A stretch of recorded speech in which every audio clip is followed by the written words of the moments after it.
Bonjour, je suis le docteur Marc Chamla du centre Vision Laser Paris-Ouest et dans cette vidéo, nous allons aborder la question de la douleur et de la récupération visuelle dans les opérations laser excimer de surface type PKR. Alors pour bien comprendre la problématique de la douleur et de la récupération visuelle dans la PKR et dans le LASIK, il faut d'abord préciser qu'il y a deux types d'interventions. Les opérations avec un capot cornéen où l'on découpe une tranche de cornée entre guillemets que l'on soulève ensuite pour appliquer le laser excimer à l'intérieur et ensuite on referme le capot.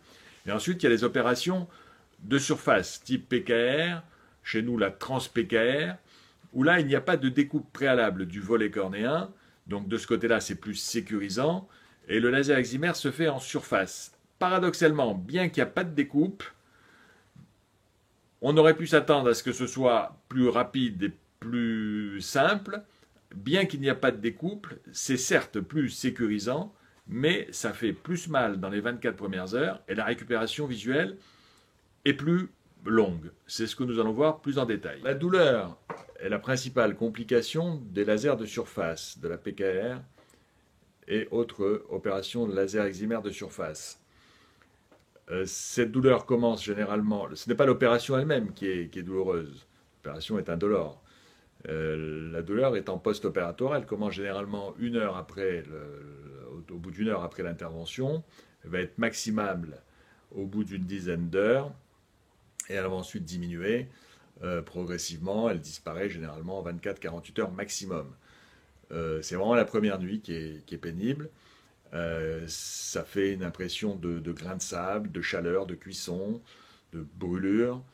Ça peut s'accompagner de paupières, une grande photophobie, c'est-à-dire qu'on ne supporte pas la lumière, il faut vraiment rester dans le noir pendant la première nuit, les 24 premières heures, avec quelquefois les paupières un petit peu gonflées. Donc la douleur n'est pas une chose anormale dans la PKR, ça fait partie du système. Certains patients me disent je préfère avoir mal pendant 24 heures et ne pas m'exposer au risque de découpe du volet cornéen, du capot. D'abord, certaines fois, on n'a pas le choix. Le LASIK est impossible, la cornée est trop fine ou irrégulière. Donc, les lasers de surface s'imposent. Et quelquefois, même lorsqu'on a le choix, on préfère ne pas faire de découpe et s'orienter vers une technique de surface. Récupération visuelle après PKR ou laser de surface est le deuxième problème auquel on est confronté dans ce type d'intervention, à savoir que la récupération visuelle dans ce type de chirurgie est plus lente. Alors ça reste, bien sûr, comme d'habitude, ça varie d'un patient à l'autre, d'un cas à l'autre. Ça varie aussi selon le degré de myopie ou de défaut visuel traité. Mais de façon générale, ça récupère plus lentement qu'un LASIK. Les 2 premiers jours, l'acuité visuelle, on n'en parle pas, on voit grosso modo, mais on n'essaye pas de faire lire les patients les 2 premiers jours. Il faut déjà que la surface de l'épithélium cornéen se reconstitue. Et puis à partir du 3e jour, on récupère de la vision régulièrement, assez rapidement. Généralement, on estime qu'au bout de 4-5 jours, on a récupéré une vision binoculaire entre 6 et 10 dixièmes, selon les cas et selon les patients, ce qui permet une activité de travail dans la majorité des cas, sauf chez les patients qui ont des exigences visuelles ou des responsabilités professionnelles particulières pour lesquelles ça peut être gênant. Que comprend l'ordonnance de l'opéré PKR ? D'abord des comprimés antalgiques type Doliprane codéiné qui sont quand même assez efficaces à prendre plusieurs fois pendant les 24 premières heures, essentiellement la première nuit. Ensuite des collyres antibiotiques, des collyres anti-inflammatoires, des collyres hydratants, des coques protectrices pour éviter de se frotter les yeux, encore que cette problématique est moins préoccupante que dans les techniques avec capot cornéen.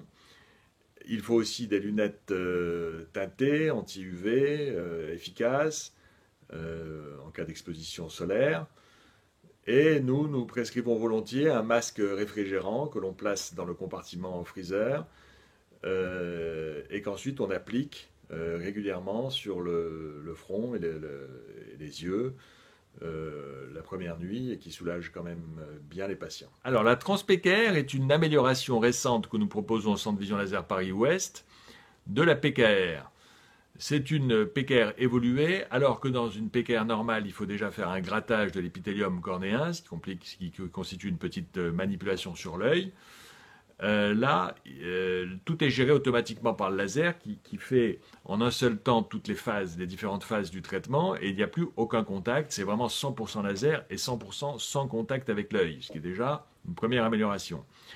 Alors cette technique a fait ses preuves, nous l'utilisons avec satisfaction. Ça reste quand même plus douloureux qu'un LASIK, mais de nombreuses études établissent de façon certaine qu'il y a un gain dans cette intervention trans-PKR par rapport à une PKR classique.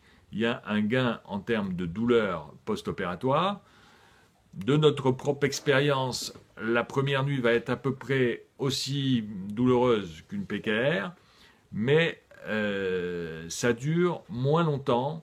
On a rarement en trans-PKR des patients qui se plaignent de douleur après 24 heures, chose qu'on rencontre beaucoup plus souvent dans une PKR normale. Donc la douleur, la première nuit est équivalente, mais ensuite elle récupère, la douleur cède plus rapidement. Et le deuxième gain que l'on rencontre, que l'on gagne grâce à cette trans-PKR, c'est en termes de récupération visuelle. On a vraiment des récupérations visuelles qui sont plus rapides qu'en PKR. On a aussi moins de haze. Le haze est une complication spécifique de la PKR, une espèce de cicatrisation, de petits voiles cicatriciels qui vient retarder la cicatrisation. On en a bien moins en trans-PKR qu'en PKR. Et le risque infectieux est quand même grandement minoré dans la mesure où il n'y a plus vraiment aucun contact avec l'œil. Et donc on ne risque pas d'avoir une contamination pendant l'opération puisqu'on ne touche pas l'œil.